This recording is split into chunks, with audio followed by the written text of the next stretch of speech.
Dan salam sejahtera untuk kita semua.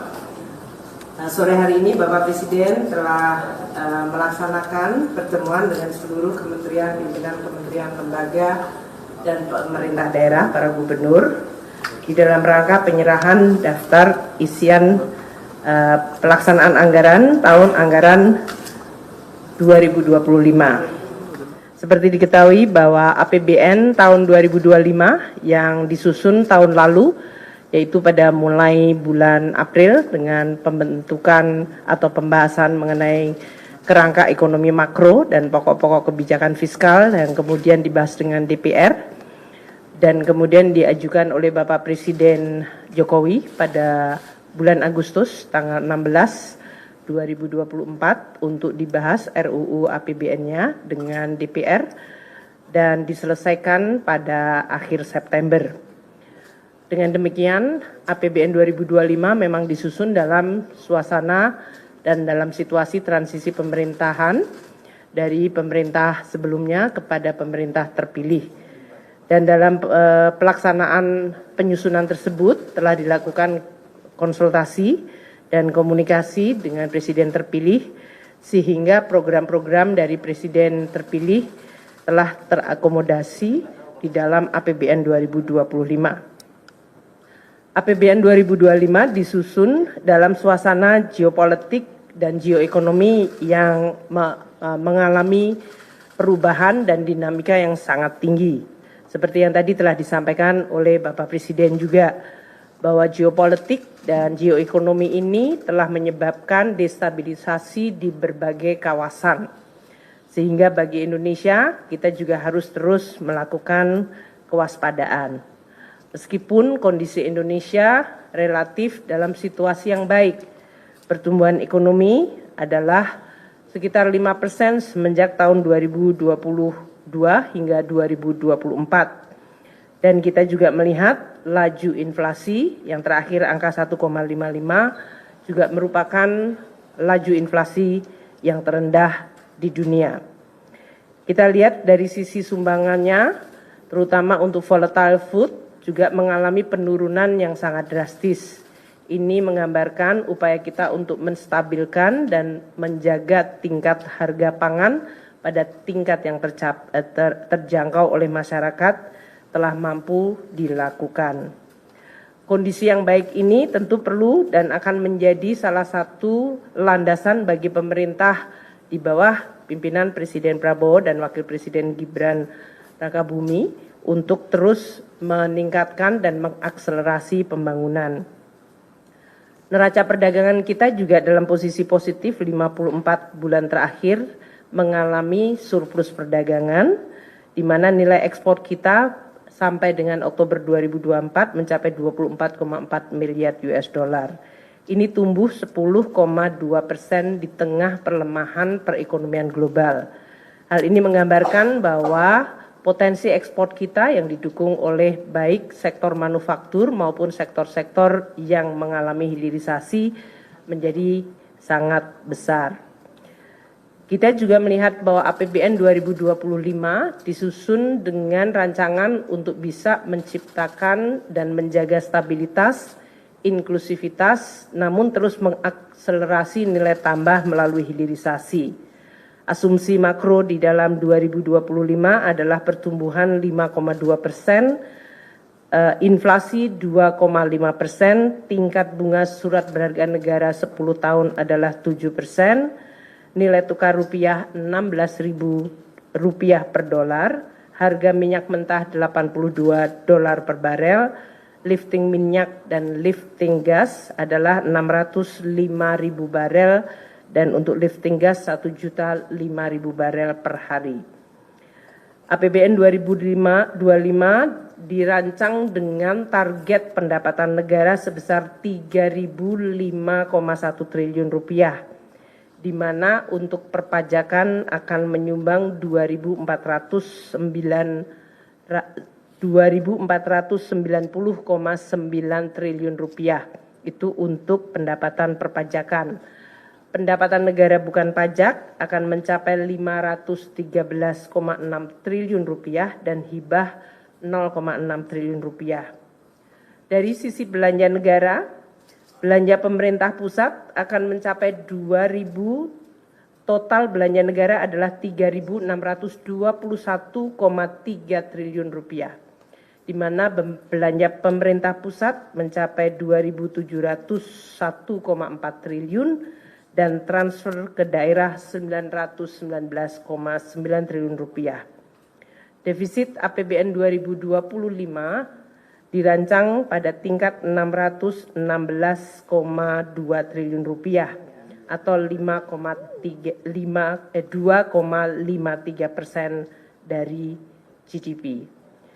Belanja pemerintah pusat akan mendukung prioritas pembangunan seperti yang disampaikan oleh Presiden, yaitu melakukan swasembada pangan, swasembada energi, pelaksanaan program makan siang gratis, pendidikan dan kesehatan, serta pelaksanaan perlindungan sosial yang makin tepat sasaran.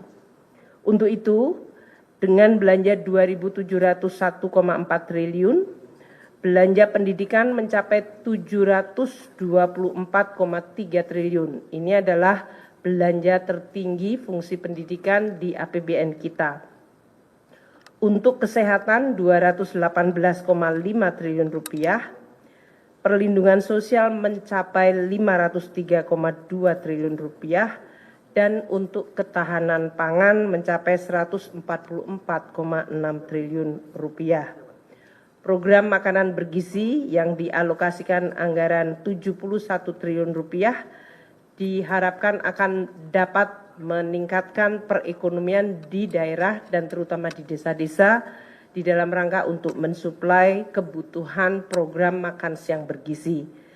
Dengan demikian, program makanan bergizi disertai dengan dana desa yang sebesar 70 triliun rupiah akan bisa menggerakkan desa dengan volume aktivitas dan juga volume uang yang meningkat.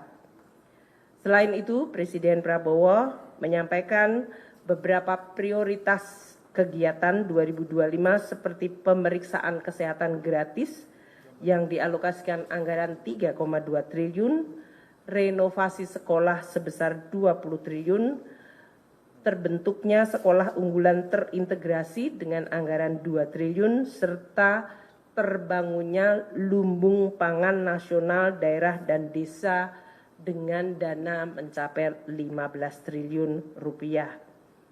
Untuk APBN 2025, transfer ke daerah mencapai 919,9 triliun rupiah. Ini tetap diarahkan agar terjadi sinkronisasi dan sinergi antara belanja pusat dan daerah, sehingga dapat meningkatkan kesejahteraan, pemerataan, dan pelayanan publik. Di dalam Undang-Undang APBN 2025 juga telah dimasukkan berbagai undang-undang seperti undang-undang untuk hubungan keuangan pusat dan daerah, di mana daerah akan meningkat dari sisi local taxing power-nya dan juga bisa melakukan pembiayaan yang lebih inovatif.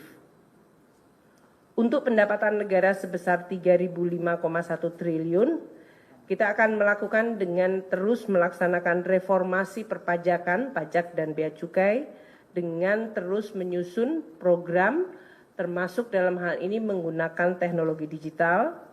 Bapak Presiden terus menyampaikan agar kebocoran penerimaan negara terutama dari tindakan-tindakan ilegal akan terus menjadi pusat perhatian, dan juga dari sisi intensifikasi dan ekstensifikasi dari perpajakan.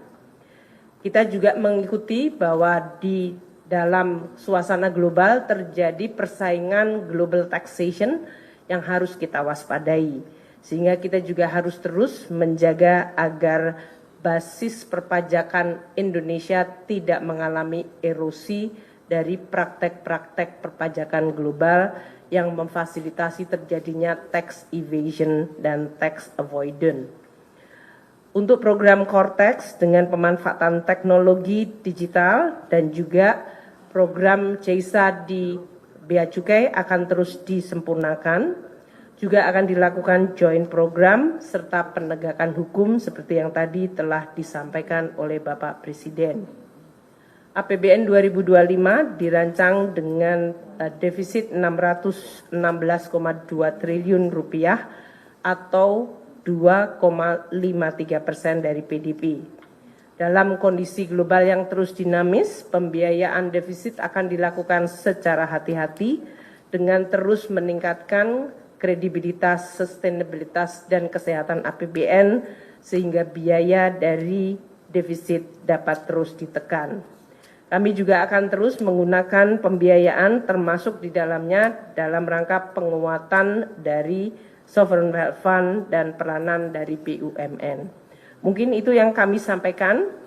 Hal lain yang mungkin baru pada penyerahan DIPA tahun ini adalah DIPA atau Daftar Isian Pelaksanaan Anggaran dilakukan secara elektronik sehingga tidak ada lagi penyerahan buku. Pak Menko juga mendapatkan semuanya dalam bentuk elektronik yang bisa dipindai dari alat elektronik masing-masing yang kemudian masing-masing kementerian dan lembaga telah mendapatkan berbagai data yang sifatnya detail dari anggarannya. Mungkin Pak Menko mau menyampaikan dari sisi contohnya.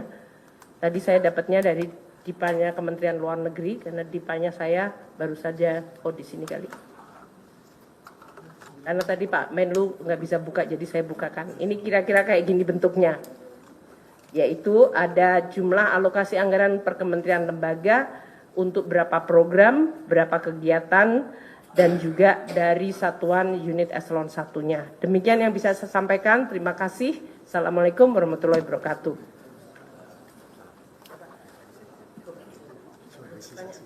Satu lagi aja. Tadi pada saat yang sama Bapak Presiden meluncurkan terkait dengan elektronik e-katalog versi 6 dan diharapkan e-katalog ini bisa dilaksanakan 1 Januari 2025 dan akan dilakukan business matching. Jadi pada saat DIPA dibagi diharapkan yang e-katalog sudah bisa jalan per 1 Januari. Demikian, terima kasih. Kami ditunggu Bapak Presiden. Wassalamualaikum warahmatullahi wabarakatuh.